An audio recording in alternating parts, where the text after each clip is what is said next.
बहुत पुरानी बात है। एक जंगल में मोना नाम की चिड़िया रहती थी। अचानक उसकी माँ की मौत हो जाती है और वो अकेली हो जाती है। वह बहुत उदास रहती है। वहाँ पर कौवा आ जाता है और उस मोना चिड़िया को दिलासा देता है। फिर वहाँ पर तोता भी आ जाता है और कौवा तोते से कहता है कि भैया तुम मोना चिड़िया को अपने घर ले जाओ। तो तोता कहता है कि मेरा घर बहुत छोटा है और वहाँ पर वह कैसे रहेगी। फिर वहाँ पर कबूतर भी आ जाते हैं और कबूतर चिड़िया मोना को दिलासा देते हैं। तो कौवा कबूतर से कहता है कि भाई तुम मोना चिड़िया को अपने घर ले जाओ। कबूतर कहता है मेरा घर बहुत पुराना है। फिर थोड़ी देर बाद तोता और कबूतर दोनों ही अपने अपने घर चले जाते हैं।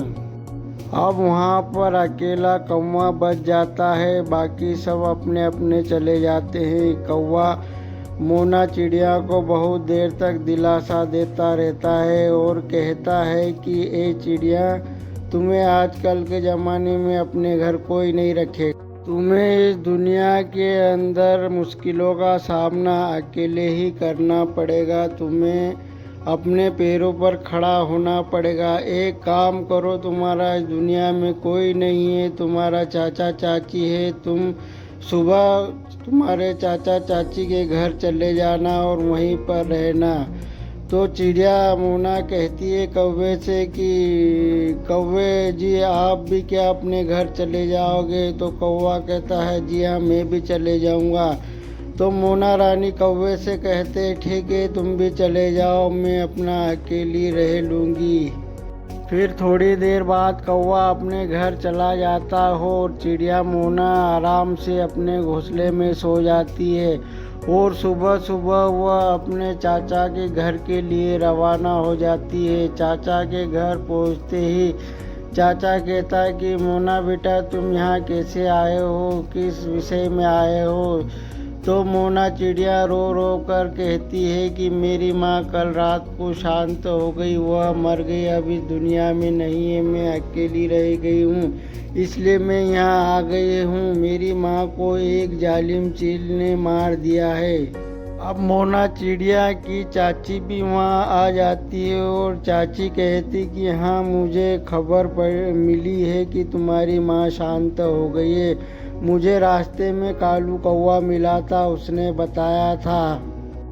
चाची ने मोना चिड़िया से कहा कि बेटा अब तुम कहाँ रहोगी? तो मोना चिड़िया ने कहा मेरा इस दुनिया में तुम्हारे सिवा कौन है, मैं यहीं रहूँगी। चाची कहती बेटा, मेरी बेटी से तुम्हारी एक पल भी नहीं निभेगी। मोना चिड़िया का चाचा उसकी चाची से कहता कि एक काम करो, तुम मोना चिड़िया को अपने घर में रख लो और जो अपनी नौकरानी चिड़िया है उसकी छुट्टी कर दो।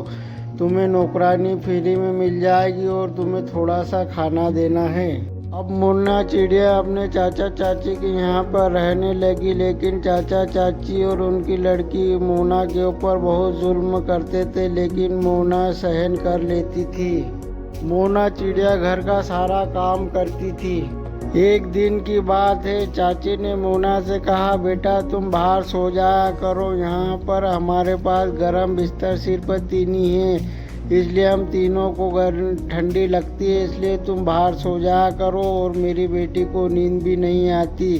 तो मोना चिड़िया बाहर ठंड में सोने लगी। अब मोना की चाची की लड़की चिड़िया जो थी वह जवान हो गई थी और रात को वो घर लेट आने लगी। उसकी चाची उसे चिल्लाती थी कि तुम इतनी लेट क्यों आती हो? तो उसकी लड़की कहती कि अब मैं जवान हो गई, अब जो भी काम करूँगी मेरी मर्जी से करूँगी। तो वह मोना की चाची अपनी लड़की से कहती कि बेटा, इतनी जवान लड़की को इतनी रात तक देर से बाहर नहीं रहना चाहिए।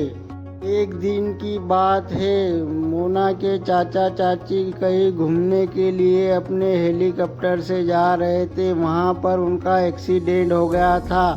तो मोना चिड़िया के चाचा वहीं स्पॉट पर मर गए थे और चाची के भी पंख वंख सब टूट गए थे। एक दिन मोना ने अपनी चाची से कहा कि चाची, मीना रात रात भर घर नहीं आती है, तो क्या मैं तुम्हारे पास सो जाऊं? मैं रात को तुम्हें उठकर पानी भी पिला दिया करूंगी और रात में तुम्हारी अच्छे से देखभाल कर लिया करूंगी। तो मोना की चाची कहती कि ठीक है बेटा, तुम सो जाया करो। मीना तो आजकल बहुत देर से रात में आ जाती है। अब मीना मेरी बात नहीं मानती, अब तुम ही मेरी बेटी हो। एक दिन की बात है, चाची की लड़की मीना आती है और अपनी माँ से कहती, माँ अब मैं बड़ी हो गई, मैंने लड़का पसंद कर लिया। अब मीना अब कहती कि मैं यहाँ नहीं रहूँगी, चली जाऊँगी, क्योंकि मुझे तुम्हारे पंखों से भी बहुत बदबू आती है और मुझे अपना घर बसाना है। मैंने एक चिड़िया को पसंद कर लिया है, मैं उसी के साथ रहूँगी।